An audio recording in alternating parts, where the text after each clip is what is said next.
I've mentioned this before, but I really like riding in the winter. I'd even go as far as saying most of my favorite rides every year are winter rides. There's just something about the cold air, the variable riding conditions, and the opportunity to ride places that I can't go in the summer. I ride more in the summer, but the winter rides are more memorable. And luckily I'm not alone. Some of the best group rides I've been on involve riding the creek and lakes around Minneapolis.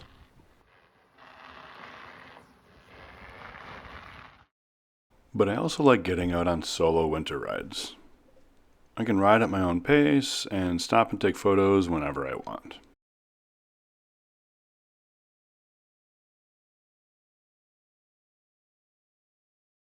The peace and quiet in the woods reaches a whole new level when it gets cold. And for being a medium-sized metro area, it can be relatively easy to find solitude here in the winter. We're just climbing out of the depths of winter, so I figured it was about time I do a video about my winter riding gear.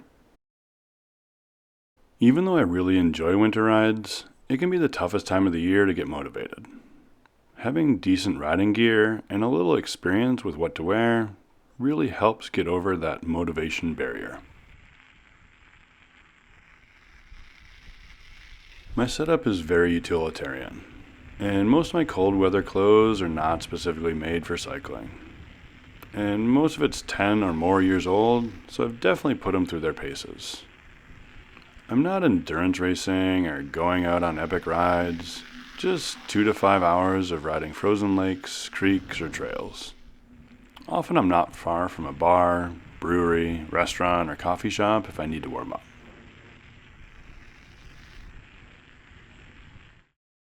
I usually plan on stopping to take a picture or stop under a bridge and have a beer or two, so I try and dress for the stops as much as the ride. It's a tough line to walk. If I was smarter, I'd pack an extra outer insulating layer to throw on when I stop, but I usually don't think of it.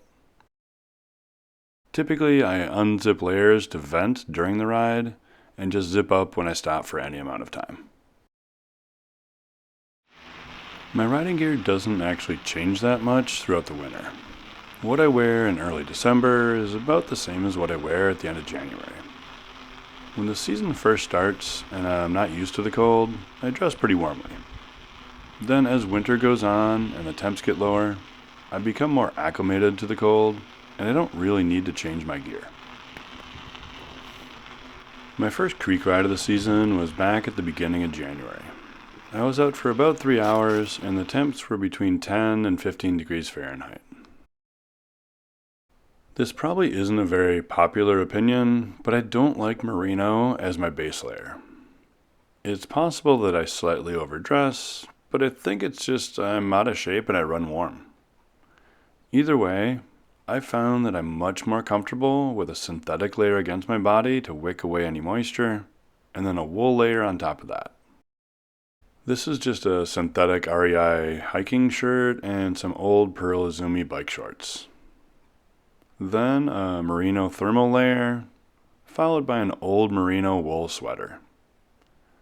I found 2 of these sweaters on clearance at Target about 12 years ago. $11 each. Full zip turtleneck with a double zipper. Probably one of the best gear deals I've ever found. One of the few exceptions to my mostly non-cycling specific gear is this old Navarra vest. It's windproof on the front and mesh on the back, and it's great under my outer shell. Honestly, if I could find something like this again, I'd buy a couple more as backup. The windproof and mesh combination works really well for me. As the temps get warmer in the spring, I'll ditch the vest and then the sweater. My outer layers are just a marmot shell and a pair of Eddie Bauer hiking pants. Here's all the gear for my extremities. First are cool weather riding gloves from Giro and some rag wool gloves. Depending on the conditions and what I'm doing, I might wear one or both of these. For my head and neck, I wear a Giro merino cap with ear flaps and a synthetic buff. A stock buff is way longer than I need, so I cut them in half. basically a 2-for-1 buff. I wear the buff around my neck, and if my face starts to get cold, I can just pull it up over my mouth and nose. The synthetic material is really easy to breathe through, but it does get icy if I pull it up too much. Next are my Keen Summit County boots. They're nicely insulated and relatively waterproof. And for how big they are, they're fairly light. The biggest issue I have with many winter boots and hiking boots is the tread. A tread that's good for hiking often isn't good for gripping a pedal. These Keen boots are pretty good for what they are. I also have some smaller Vask winter hiking boots for when it's a bit warmer outside or if I'm going on a shorter ride. Again, the tread on these isn't designed to grip a pedal, but it isn't too bad for non-technical riding. With the insulated boots, some medium-weight wool hiking socks are usually warm enough. I wear gaiters whenever the snow is deep or there's a possibility of my feet getting wet. I have some nice 45 North gaiters, but they don't fit over these big old boots, so I picked up these gaiters on Amazon, and they've been working well so far. The blue thing next to my helmet is a phone koozie I made a few years ago. It's a neoprene sleeve for a Nalgene bottle that I cut and sewed together to work as an insulated sleeve for my phone. My main winter bike is my Fat Bike, which I designed and built back in 2015. Until recently, we haven't gotten much snow this winter, so I've been running my 27.5 by 2.6 Ice Biker Pros. I've ridden a few different studded tires over the years, and these are by far my favorite. And whenever the temps get below about 25 or 30 degrees Fahrenheit, I run bar mitts. I like that they allow me to run thinner gloves. When I've worn full winter gloves in the past, my hands get too warm, and then the gloves get wet, and then my hands get cold. Even at 15 degrees Fahrenheit, by the end of the ride, my hands were warm enough in the bar mitts to ride barehanded. I poke a hole in the neoprene and use a compression bar plug to secure the bar mitt to the handlebar. I was never a fan of the little Velcro loop wrapped around the grip. I run a dropper post on this bike year-round. Whether it's getting back on the pedals in deep snow or on glare ice, having a dropper post is one of the best upgrades I've made to this bike for winter riding. My next solo creek ride was on one of the coldest days of the winter so far. This may have been the coldest day I've ever ridden. If not, it was the coldest day on the bike in several years.